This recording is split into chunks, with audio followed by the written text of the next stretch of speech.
Audio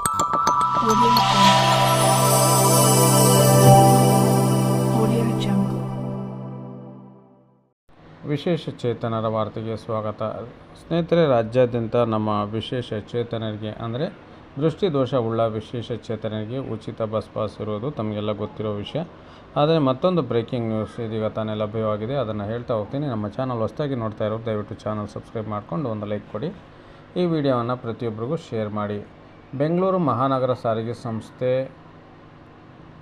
ಸಂಚಾರ ಆಚರಣೆ ಶಾಖೆ ಕೇಂದ್ರ ಕಚೇರಿ 2ನೇ ಮಹಡಿ KH ರಸ್ತೆ ಶಾಂತಿನಗರ ಬೆಂಗಳೂರು ಇವರ ಒಂದು ಆದೇಶದಂತೆ ಹಿಂಗೊಂದು ಆದೇಶ ಬಂದಿದೆ. ಎಲ್ಲ ವಿಭಾಗೀಯ ನಿಯಂತ್ರಣಾಧಿಕಾರಿಗಳಿಗೆ ಬೆಂಗಳೂರು ಮಹಾನಗರ ಸಾರಿಗೆ ಸಂಸ್ಥೆ ಬೆಂಗಳೂರು ಇವರಿಗೆ ಒಂದು ಲೆಟ್ರನ್ನು ಹಾಕಿದ್ದಾರೆ. ಈ ಒಂದು ಸಂಸ್ಥೆಯವರು ಏನಂತ ಲೆಟ್ರ್ ಹಾಕಿದಾರಪ್ಪ ಅಂದರೆ, ದೃಷ್ಟಿದೋಷವುಳ್ಳ ಅಂಧ ಪ್ರಯಾಣಿಕ ಪಾಸುದಾರರು ವಜ್ರ ಸೇವೆಗಳಲ್ಲಿ ಪ್ರಯಾಣಿಸಲು ಮಾನ್ಯ ಮಾಡುವ ಬಗ್ಗೆ ಅಂತ ಹೇಳ್ಬಿಟ್ಟು ಒಂದು ಆದೇಶವನ್ನು ಮಾಡಿದ್ದಾರೆ, ತಿದ್ದುಪಡಿ ಆದೇಶ ಮಾಡಿದ್ದಾರೆ. ಮೇಲ್ಕಂಡ ವಿಷಯಕ್ಕೆ ಸಂಬಂಧಿಸಿದಂತೆ ಕರ್ತವ್ಯ ನಿರತ ನಿರ್ವಾಹಕರು ಪೂರ್ಣ ಅಂಧರಾಗಿ ಅಂದರೆ ಟೋಟಲ್ ಬ್ಲೈಂಡ್ನೆಸ್ ಅಂಧರ ಉಚಿತ ಪಾಸ್, ಅಂಗವಿಕಲರ ರಿಯಾಯಿತಿ ಪಾಸ್ ಪಡೆದಿರುವ ಪಾಸುದಾರರನ್ನು ವಜ್ರ ಸೇವೆಗಳಲ್ಲಿ ಪ್ರಯಾಣಿಸಲು ಅವಕಾಶ ನೀಡದೆ ಅಂಧ ಪ್ರಯಾಣಿಕರಿಗೆ ಅನುಚಿತವಾಗಿ ವರ್ತಿಸುತ್ತಿರುವ ಬಗ್ಗೆ ಹಾಗೂ ವಿಕಲಚೇತನರ ಮೀಸಲು ಆಸನಗಳನ್ನು ಇತರೆ ಪ್ರಯಾಣಿಕರಿಂದ ತೆರವುಗೊಳಿಸಿ ವಿಕಲಚೇತನರಿಗೆ ಕುಳಿತುಕೊಳ್ಳಲು ಅವಕಾಶ ಕಲ್ಪಿಸದೇ ಇರುವ ಬಗ್ಗೆ ಈ ಕಚೇರಿಯಲ್ಲಿ ದೂರುಗಳನ್ನು ಸ್ವೀಕರಿಸಲಾಗುತ್ತಿದೆ. ಸಂಸ್ಥೆಯ ಉಲ್ಲೇಖಿತ ಆದೇಶದಲ್ಲಿ ಪೂರ್ಣ ಅಂಧರಾಗಿದ್ದು ಟೋಟಲ್ ಬ್ಲೈಂಡ್ನೆಸ್ ಅಂಧರ ಉಚಿತ ಪಾಸ್ ಹಾಗೂ ಅಂಗವಿಕಲರ ರಿಯಾಯಿತಿ ಪಾಸ್ ಪಡೆದಿರುವ ಪಾಸುದಾರರು ಸಂಸ್ಥೆಯ ಸಾಮಾನ್ಯ ಮತ್ತು ವಜ್ರ ಬಸ್ಸುಗಳಲ್ಲಿ ಪ್ರಯಾಣಿಸಲು ಅವಕಾಶ ಕಲ್ಪಿಸಲಾಗಿದೆ. ಮುಂದುವರೆದು ಸಂಸ್ಥೆಯು ವಿಕಲಚೇತನರಿಗೆ ಈ ಕೆಳಕಂಡ ಆಸನ ವ್ಯವಸ್ಥೆಗಳನ್ನು ಮೀಸಲಿರಿಸಿದೆ.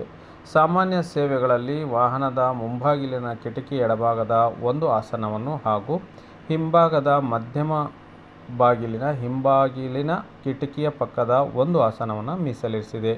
ಅದೇ ರೀತಿ ವಜ್ರ ವಾಹನಗಳಲ್ಲಿ ಮಧ್ಯದ ಬಾಗಿಲಿನ ಎದುರಿಗಿರುವ ಮಡಚುವಂತಹ 2 ಆಸನಗಳನ್ನು ಸುಲಭವಾಗಿ ಹತ್ತಿ ಇಳಿಯಲು ಅನುಕೂಲವಾಗುವಂತೆ ವಿಕಲಚೇತನರಿಗೆ ಮೀಸಲಿರಿಸಲಾಗಿದೆ. ಈ ಬಗ್ಗೆ ಎಲ್ಲ ಚಾಲನಾ ಸಿಬ್ಬಂದಿಗೂ ಸೂಕ್ತ ತಿಳುವಳಿಕೆ ನೀಡುವುದರ ಜೊತೆಗೆ ಸೂಚನಾ ಫಲಕದಲ್ಲಿ ಪ್ರದರ್ಶಿಸಲು ಹಾಗೂ ಇನ್ನು ಮುಂದೆ ಇಂತಹ ದೂರುಗಳಿಗೆ ಅವಕಾಶ ನೀಡದಂತೆ ಅಗತ್ಯ ಕ್ರಮ ಕೈಗೊಳ್ಳುವುದು ಎಂದು ಮುಖ್ಯ ಸಂಚಾರ ವ್ಯವಸ್ಥಾಪಕರು ಬೆಂಗಳೂರು ಮಹಾನಗರ ಸಾರಿಗೆ ಸಂಸ್ಥೆ ಇವರು ಆದೇಶವನ್ನು ಮಾಡಿದ್ದಾರೆ. ಇದೊಂದು ಒಳ್ಳೆಯ ಸುದ್ದಿ. ಯಾಕಂದರೆ ಸಾಕಷ್ಟು ಜನ ನಮ್ಮ ವಿಶೇಷ ಚೇತನರು ಈ ಶಕ್ತಿ ಯೋಜನೆ ಬಂದಾಗಲಿಂದ ಈ ರೀತಿ ಸಮಸ್ಯೆ ಇನ್ನೂ ಹೆಚ್ಚಾಗಿದೆ ಅಂತ ಹೇಳಿದರೆ ತಪ್ಪಾಗಲಾರ್ದು. ಯಾಕಂದರೆ ನಮ್ಮ ವಿಶೇಷ ಚೇತನ ಬಸ್ಸಲ್ಲಿ ಹತ್ತಕ್ಕೆ ಆಗ್ತಾ ಇರಲಿಲ್ಲ, ಹತ್ತಿದರೂ ಕೂಡ ಅಲ್ಲಿ ಸೀಟ್ ಕೂಡ ಸಿಗ್ತಾ ಇರಲಿಲ್ಲ, ಎಲ್ಲ ಬೇರೆಯವರು ಆ ಸೀಟ್ ಮೇಲೆ ಕೂತ್ಕೊತಾ ಇದ್ದರು. ಹಾಗಾಗಿ ಇಂತಹ ಒಂದು ಆದೇಶಕ್ಕೆ ನಾವು ಸ್ವಾಗತವನ್ನು ಕೋರ್ತೀವಿ. ದಯವಿಟ್ಟು ಎಲ್ಲ ನಿರ್ವಾಹಕರು ಮತ್ತು ಎಲ್ಲ ಚಾಲಕರು ಈ ಒಂದು ಆದೇಶವನ್ನು ಪಾಲನೆ ಮಾಡಬೇಕು. ನಮ್ಮ ವಿಶೇಷ ಚೇತನರಿಗೆ ಮೀಸಲಿರುವ ಆಸನಗಳನ್ನು ಅವ್ರಿಗೆ ಬಿಟ್ಕೊಡುವಂತೆ ತಾವೆಲ್ಲ ಮನವರಿಕೆ ಮಾಡಬೇಕು. ಸಾರ್ವಜನಿಕರು ಕೂಡ ಈ ವಿಡಿಯೋ ನೋಡ್ತಾ ಇದ್ದರೆ ದಯವಿಟ್ಟು ನಮ್ಮ ವಿಶೇಷ ಚೇತನರ ಒಂದು ಏನು ರಿಸರ್ವೇಷನ್ ಸೀಟ್ ಇರ್ತದೆ ಅದನ್ನು ದಯವಿಟ್ಟು ಎಲ್ಲರೂ ಬಿಟ್ಕೊಡ್ಬೇಕು. ಮಾನವೀಯತೆ ದೃಷ್ಟಿಯಿಂದ ಅದು ನಮ್ಮ ಹಕ್ಕು. ಹಾಗಾಗಿ ನಮ್ಮ ವಿಶೇಷ ಚೇತನರು ಕೂಡ ಅದನ್ನು ಕೇಳಿ ಪಡಿಬೇಕು ಅಂತೇಳ್ಬಿಟ್ಟು ಕೋರ್ತಾ ಈ ವಿಡಿಯೋಗೆ ಒಂದು ಲೈಕ್ ಮಾಡಿ, ಇತರರಿಗೂ ಶೇರ್ ಮಾಡಿ.